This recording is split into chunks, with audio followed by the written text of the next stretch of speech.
Hello, this is Gaurav Lat, your big bull coach. So again जारी रखते हैं हमारा डेली सीरीज़ आज क्या हुआ और आगे क्या होगा। आज के लिए यानी 16 सितंबर 2025 के लिए, that is the 16th of September 2025 Tuesday.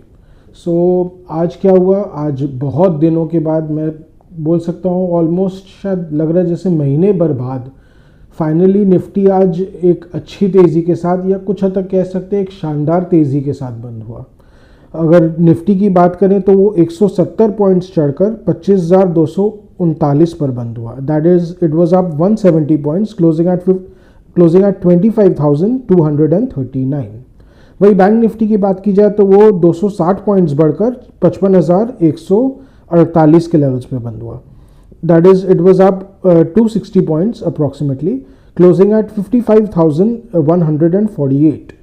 सो वैसे जो बाज़ार है वो आज खुला था, वो हल्का थोड़ा सबड्यूड ही खुला ऑलमोस्ट, क्योंकि कहीं ना कहीं गिफ्ट निफ्टी भी वैसा ही इंडिकेट कर रहा था, क्योंकि जो ग्लोबल क्यूज़ थे वो काफ़ी सबड्यूड थे। यूएस मार्केट महज 48 पॉइंट्स, जो डाउ जोन्स था वो कल गिरा था, और उसके अलावा कुछ डिसाइसिव क्यूज़ नहीं मिल रहे थे। हालांकि बुलिश अंडरटोन है, ग्लोबल मार्केट्स में भी है, इंडियन मार्केट में भी हल्का हल्का बुलिश अंडरटोन है, बट कल चूंकि बहुत डल मार्केट था तो मार्केट थोड़ी सी असमंजस में था।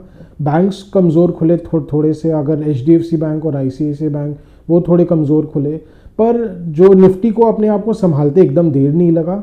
एकदम तीसरे मिनट में जैसे निफ्टी एकदम से संभल गया, बाइंग आनी शुरू हो गई, और फिर उसके बाद से एक लगातार निफ्टी में एक तेज़ी देखी गई। 25,100 के ऊपर एकदम जैसे चढ़ते हुए चला गया। खास करके it was basically because of again good buying, strong buying in engineering stocks, auto stocks. उसके अलावा आईटी में भी आज थोड़ी बहुत लेवाली देखी गई, एंड बैंक्स ने भी फिर धीरे धीरे साथ निभाया। बैंक्स, एचडीएफसी बैंक और आईसीआईसीआई बैंक तो एकदम जिसको बोलते हैं डोसाइल ही रहे। आज खेला किया कोटक बैंक और एक्सिस बैंक ने। कोटक बैंक ने शानदार तेज़ी दिखाई आज। सो कहीं ना कहीं कोटक बैंक फिर से अपनी गर्मी दिखाते हुए दिख रहा है। लग रहा है कि अब धीरे धीरे जिस तरह लेवाली आ रही है, मुझे ऐसा अनुमान लग रहा है कि आने वाले तिमाही इसके अच्छे ही होंगे। नहीं तो कोई ऐसे जो बड़े बड़े प्लेयर्स है वो सब चीज़ का एकदम बराबर से ट्रैक रखते हैं, और अगर अच्छे से ले रहे हैं तो कुछ सोच समझ के ही ले रहे हैं। सो कोटक बैंक के लिए जो अभी सबड्यूड एक जो माहौल हो रखा था पिछले कई क्वार्टर से, वो लग रहा है अब अंत हो जाएगा। So it may be back on the good you can say good growth track.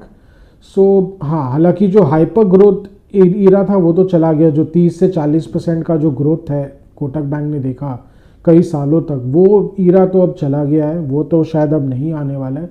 Maximum to maximum देख सकते हैं 20% के आसपास का ग्रोथ इस स्टॉक की प्रॉफिटेबिलिटी में, ईयर ऑन ईयर बेसिस में, या रेवेन्यू वाइज। उसके अलावा बहुत हाइपर ग्रोथ तो मुझे बिल्कुल नहीं दिखता है।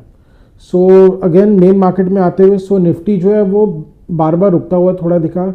बढ़ने के बाद 25,150 में एक बार थोड़ी देर के लिए रुका, फिर वहाँ से फिर से चढ़ के 25,200 के लेवल्स पे गया, फिर वहाँ पे अगेन थोड़ा देर रुका, बिकॉज कहीं ना कहीं लग रहा था जैसे एकदम 25,200 के पास आते आते बाइंग ही बंद हो जा रही है। लोग पहले ही जो बायर्स थे एकदम धाड़ के बैठे थे कि वहीं तक लेना है, वहाँ से ज़्यादा लेना नहीं है।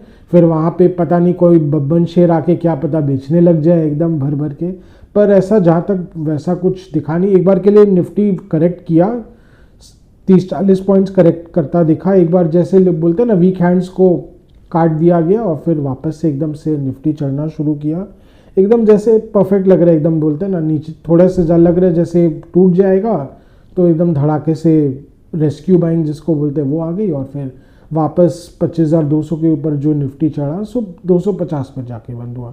सो अगेन वही वाली सीन है, एकदम नाप तोल के लिए वाली आ रही है, एकदम जचा के लिए वाली आ रही है। बहुत ज़्यादा भी नहीं लेना है, नहीं तो क्या पता बाजार भाग जाएगा, बिकॉज कहीं ना कहीं जो अल्टीमेट बायर्स है वो इंस्टीट्यूशंस ही है।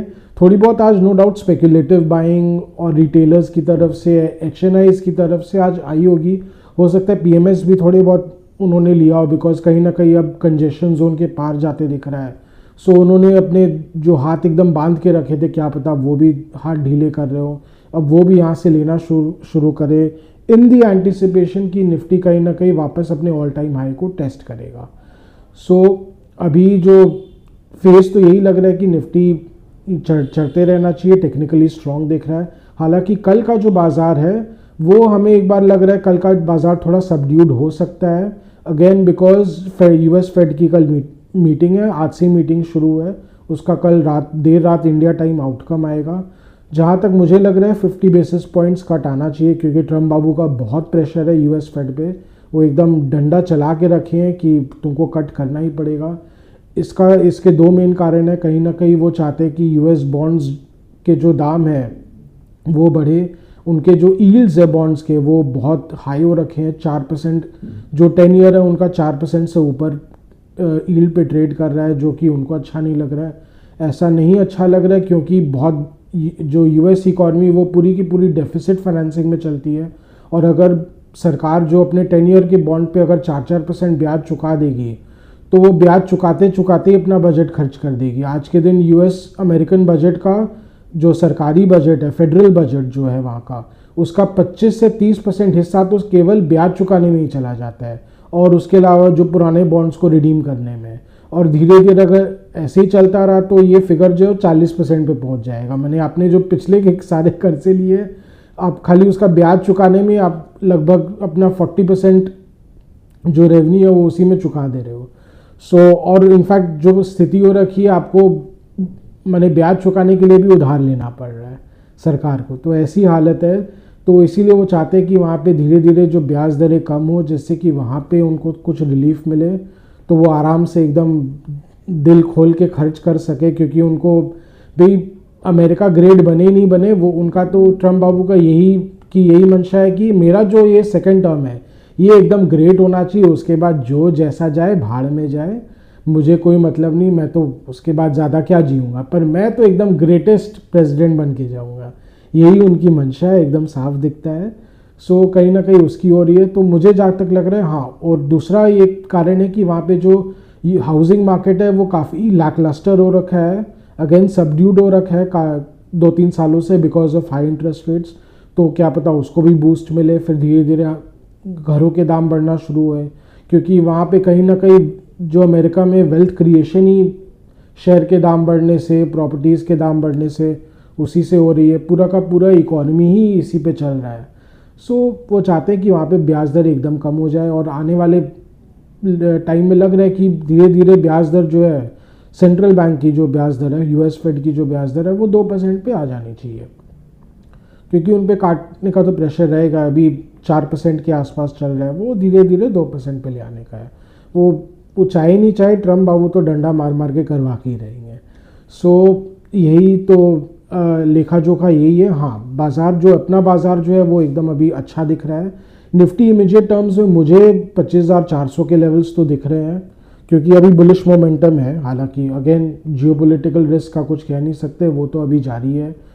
जो मिडल ईस्ट रिस्क जो है वो चल ही रहा है। हालांकि इसराइल ने जो कतार में अटैक्स किए उसके बाद से ऐसा हो सकता था कि मिडल ईस्ट क्राइसिस आए, पर उसको काफ़ी हद तक कंट्रोल करके रखा गया। पर you don't know middle east कब ब्लो अप कर जाए, वो एक बाज़ार के लिए एक साइड रिस्क रहेगा ही रहेगा, और वो जब आएगा तब देखा जाएगा।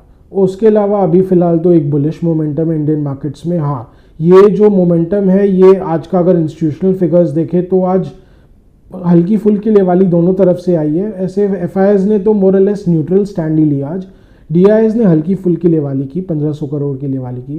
पर प्रॉब्लम ये है कि अगर ये इस तेज़ी को टिकना है तो कहीं ना कहीं इंस्टीट्यूशनल बाइंग सपोर्ट तो ढंग से आना ही पड़ेगा। खाली चुपचाप बैठे रहने से उनके नहीं चलेगा, because they are the ultimate buyers. उनको भी ढंग से लेवाली मार्केट में करते रहना पड़ेगा, तभी ये तेज़ी टिकाऊ रह पाएगी। अगेन नहीं तो क्या पता 25,500 पे आते आते ये फुस हो जाएगी, बिकॉज मार्केट प्लेयर्स भी कोई बेवकूफ़ नहीं है। वो भी इसी एंटिसिपेशन में ले रहे हैं कि कहीं ना कहीं जो मेन इंस्टीट्यूशंस हैं वो ले रहे हैं। अगर उनको दिख जाएगा कि वो तो नहीं ले रहे हैं, वो एक्सपेक्ट कर रहे हैं कि ऑपरेटर्स है, रिटेलर्स, एचएनआईज वो इन सब लेवल्स में लेके बेवकूफ़ बने, तो वो भी इतने बेवकूफ़ नहीं है, वो भी सरक जाएंगे, मार्केट भी सरक जाएगा।